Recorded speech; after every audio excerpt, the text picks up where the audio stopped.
En début d'année, on a rappelé ensemble ce qu'est le théorème de Pythagore. Le théorème de Pythagore qui, si on l'énonce, dit que si on a un triangle rectangle, ici ABC est un triangle rectangle en A, alors le carré de la longueur de l'hypoténuse, qui est le côté qui se trouve en face de l'angle droit, donc ici, le côté opposé à l'angle droit, c'est le côté BC, donc le carré de BC, carré de la longueur de l'hypoténuse, est égal à la somme des carrés des longueurs des deux autres côtés, ou des côtés de l'angle droit, qui sont donc AB et AC.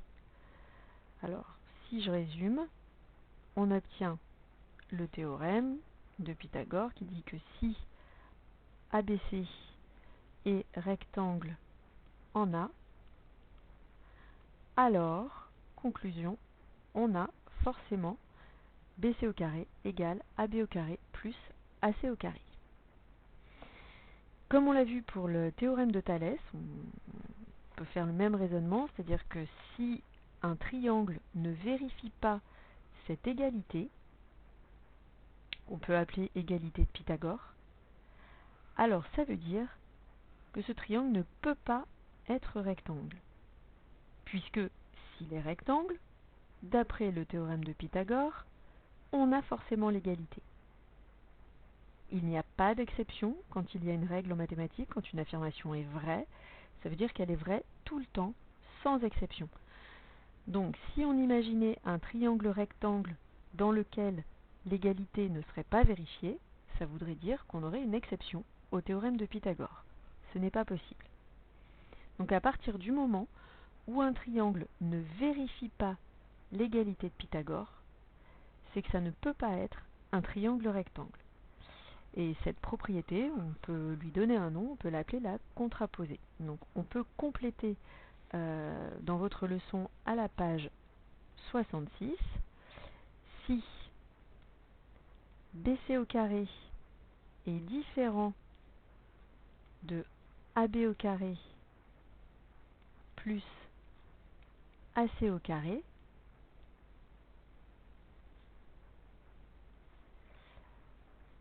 alors, je reprends le dessin, si ça peut vous aider, si BC au carré est différent de AB au carré plus AC au carré, ça veut dire que ABC ne peut pas être rectangle en A. L'ABC étant une hypothétique hypoténuse. Mais en fait, ça n'en est pas une, puisque l'hypoténuse, le mot hypoténuse, est réservé au triangle rectangle. Donc à ce moment-là, ABC ne pourra pas être rectangle en A. On peut en conclure que ABC n'est pas rectangle en A.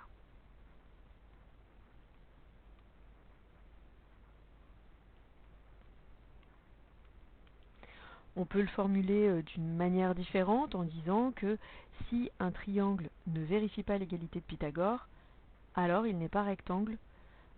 Mais encore faudrait-il vérifier l'égalité de Pythagore dans les trois cas de figure, c'est-à-dire se poser la question, est-ce que BC au carré est égal à AB au carré plus AC au carré? Mais est-ce que c'est pas plutôt AB au carré qui pourrait être égal à BC au carré plus AC au carré, et ainsi de suite, et ainsi de suite. On peut réduire cette étude en se disant que de toute façon, s'il y a une hypoténuse potentielle dans le triangle, c'est forcément le plus grand des trois côtés. Donc on repère le plus grand des trois côtés. Si on arrive à vérifier que le plus grand des trois côtés a une longueur qui, mise au carré, n'est pas égale à la somme des carrés des deux autres plus petites longueurs, à la somme des carrés des deux plus petites longueurs, à ce moment-là, le triangle ne peut pas être rectangle. Donc quand l'égalité de Pythagore n'est pas vérifiée, alors on n'a pas de triangle rectangle. Je vous parlais du théorème de Thalès, puisqu'on a vu le même raisonnement pour le théorème de Thalès. À partir du moment où on a une configuration de Thalès avec, en particulier, deux droites parallèles, alors l'égalité de Thalès est toujours vérifiée. Si on a une sorte de configuration de Thalès, mais que l'égalité de Thalès n'est pas vérifiée dedans, ça veut dire que les droites n'étaient pas parallèles. Je dis bien une sorte de configuration de Thalès, parce que du coup ça n'en est pas une, puisqu'on arrive à montrer que les droites ne sont pas parallèles, mais disons que les points sont positionnés en papillon, enfin en sablier, comme vous voulez le nommer, c'est-à-dire que ça ressemble à une configuration de Thalès en tout cas. La réciproque du théorème de Pythagore que vous avez étudié l'année dernière va vous dire du coup que si par contre, ça fonctionne comme pour la réciproque du théorème de Thalès, si on a l'égalité de Pythagore qui est vérifiée, c'est-à-dire si BC au carré, vous arrivez à montrer par un calcul, parce que vous connaissez les longueurs, que c'est égal à AB au carré plus AC au carré, alors ça veut dire que le triangle ABC est rectangle et que BC est l'hypoténuse. Et si BC est l'hypoténuse, ça veut dire que l'angle droit se trouve au sommet opposé, c'est-à-dire que le triangle est rectangle en A. Alors ces deux théorèmes, je rappelle donc qui se trouvent à la page 66, peut-être un petit peu tard du livret, permettent de démontrer si un triangle est rectangle ou pas, ou s'il ne l'est pas. Donc, permettent de démontrer qu'un triangle est rectangle ou non.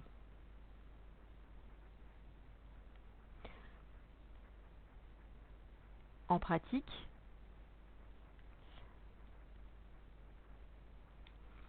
on va repérer en fait la longueur du plus grand côté, l'élevé au carré. On va faire la somme des carrés des deux autres longueurs, des plus petits côtés, et on va comparer les deux résultats. Si les résultats sont différents, on pourra affirmer que le triangle n'est pas rectangle.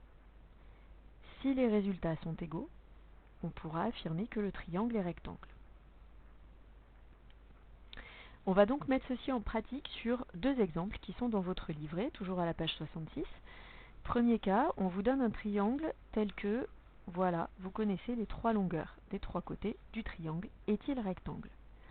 Eh bien, on va faire exactement ce que j'ai dit jusqu'à présent, c'est-à-dire qu'on va repérer déjà le plus grand côté parmi les trois, c'est celui-ci, qui est un candidat finalement pour être une hypoténuse potentielle du triangle.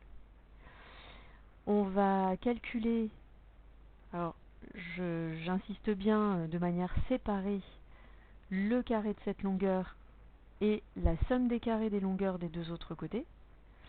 On va les calculer séparément parce qu'on ne peut pas dire dès le départ si on va avoir une égalité ou si ce sera différent. Donc c'est comme pour la réciproque du théorème de Thalès ou la contraposée du théorème de Thalès. On va calculer d'une part IK au carré, qui va être égal à 3,4 au carré. Alors vous pouvez utiliser une calculatrice. 3,4 au carré, c'est donc 3,4 multiplié par lui-même, ça fait 11,56.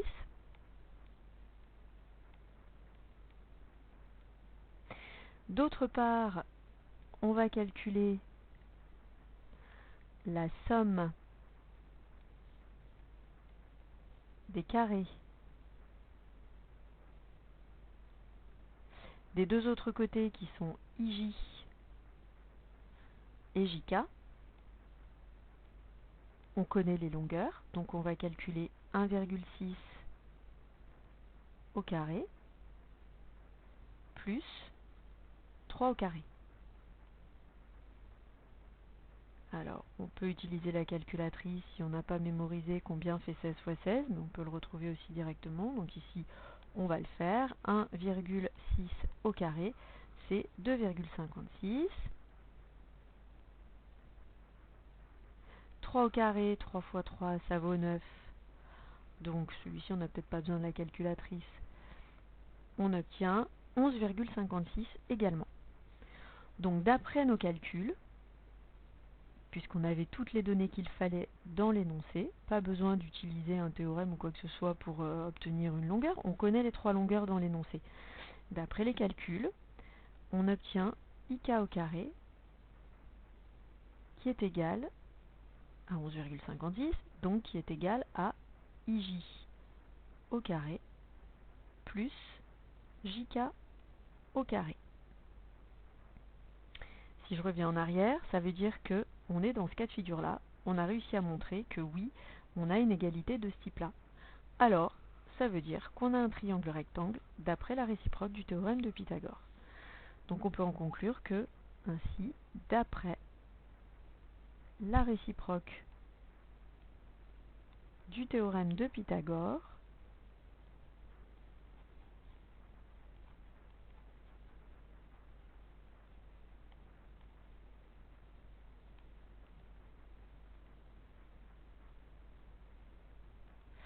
le triangle IJK est bien rectangle, et on va pouvoir préciser, même sans avoir fait de dessin, l'hypoténuse va être le plus grand côté, c'est-à-dire IK.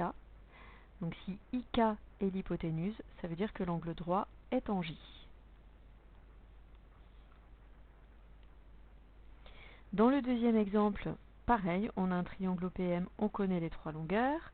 On commence par repérer le plus grand des côtés, parce que s'il y a une hypoténuse, ce sera forcément le plus grand des trois côtés. Donc ce sera PM. Et on va calculer séparément, donc pour bien marquer la chose, j'aime bien rédiger avec d'une part, d'autre part, et c'est ce que vous avez fait l'année dernière, je pense, avec vos professeurs de mathématiques. Donc d'une part, on calcule PM au carré, qui vaut 2,6 au carré. On vérifie quand même que toutes les longueurs sont bien dans la même unité.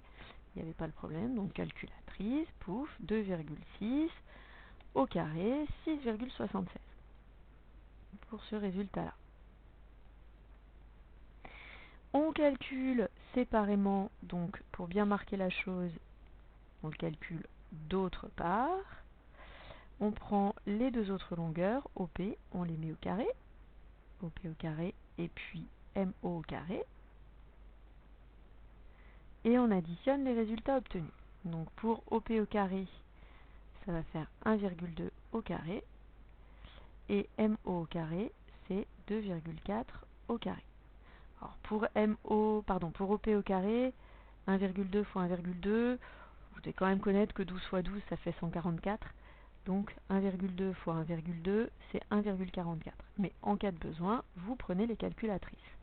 Et 2,4 au carré, vous allez peut-être le faire lui à la machine, on obtient 5,76. Alors si on additionne ces deux résultats, on peut le faire à la calculatrice si vous préférez pour limiter les erreurs. C'est vrai que c'est bien de faire du calcul mental, mais je vous ai dit, si vous êtes en évaluation, pensez à vérifier avec une calculatrice parce qu'on a vite fait de faire des erreurs d'étourderie quand on est un petit peu stressé. Donc 1,44, je reprends tout du début, même si j'aurais pu repartir de là où j'en étais, plus 5,76 égale 7,2. On l'inscrit. Alors qu'est-ce qu'on constate? D'après nos calculs, on constate, puisqu'on avait toutes les données en main dans l'énoncé, que PM au carré, cette fois-ci, c'est différent de OP au carré plus MO au carré. Du coup, si je reviens un petit peu en arrière, puisqu'on prouve qu'il n'y a pas l'égalité qu'on peut appeler égalité de Pythagore si vous avez envie, même si c'est pas tout à fait correct, ça veut dire que le triangle ne peut pas être rectangle, parce que s'il était rectangle, on aurait forcément le carré du plus grand côté qui est égal à la somme des carrés des deux autres côtés. Donc on peut le rédiger en précisant d'après la contraposée du théorème de Pythagore. Après, dans ce cas-là, je vous l'ai expliqué, c'est comme pour le théorème de Thalès. Si vous n'écrivez pas qu'il s'agit de la contraposée, ce n'est pas grave. Je le dis un petit peu en bonus. Vous pouvez simplement vous contenter de conclure. Donc là, d'après la contraposée du théorème de Pythagore, vous n'êtes pas obligé d'écrire cette phrase-là. Je vais mettre des parenthèses. En revanche, vous pouvez conclure que le triangle OPM n'est pas rectangle. Alors, ce qu'on a prouvé, c'est qu'il n'est pas rectangle en O. puisque PM aurait été l'hypoténuse. Donc il n'est pas rectangle en O.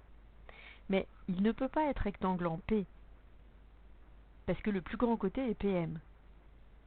Donc s'il y a un angle droit est forcément en O. Il ne peut pas être rectangle en M, puisque le plus grand côté est PM. Donc, encore une fois, M ne pourrait pas être le sommet de l'angle droit, parce qu'à ce moment-là, l'hypoténuse, ce serait OP, et le plus grand côté serait OP. Or ici, c'est 1,2. Donc la seule possibilité, c'est que l'hypoténuse, si le triangle était rectangle, ce serait ce côté-là, et ces deux côtés, ce seraient les côtés de l'angle droit. Donc l'angle droit serait en O, et PM serait l'hypoténuse.